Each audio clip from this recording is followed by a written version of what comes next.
In the midst of the Obama administration efforts to pass immigration reform, supporters note that 300,000 undocumented Mexican immigrants are deported from the United States every year. Some of those making the trip are U.S. citizens, children born in America who are forced to leave when their parents are deported. Jennifer London has their story from across the border in Tijuana. Along a rutted dirt road littered with trash and broken down houses, you'll find Francisco Villa Secondary School in eastern Tijuana, Mexico.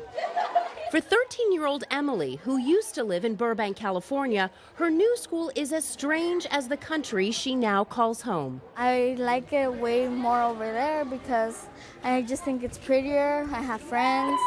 I had my whole life over there. And so did 13-year-old Stephanie, who also used to live in Southern California. I didn't talk to nobody because I didn't know that much Spanish. Both girls are U.S. citizens, forced to leave their homeland when their parents were deported back to Mexico. There are some 5,000 U.S.-born kids now living throughout the Mexican state of Baja California. We also met Anna and Ysidro, who were born in Mexico but lived in the U.S. since they were babies. Moving back hasn't been easy. Just past the border, you can see the difference, like trash everywhere.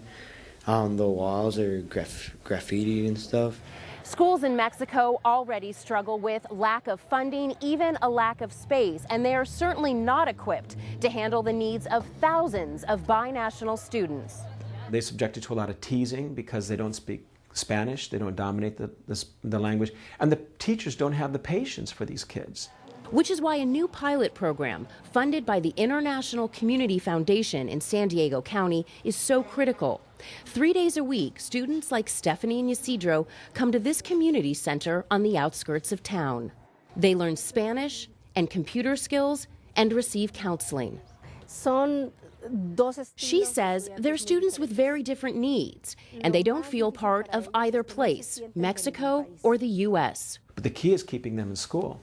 And keeping them away from drugs, keeping them away from other problems of delinquency. The kids say for them, the key is realizing they're not alone. The program, it's helped me, because I met other people who were like me and they were over there and then they had to come over here. I'm learning new stuff. I'm getting used to being here. The program, which started in September, will end in January unless the International Community Foundation can raise an additional $50,000. Without it, these all-American teens trying to find their way in Mexico could once again be lost. Jennifer London, Al Jazeera, Tijuana, Mexico.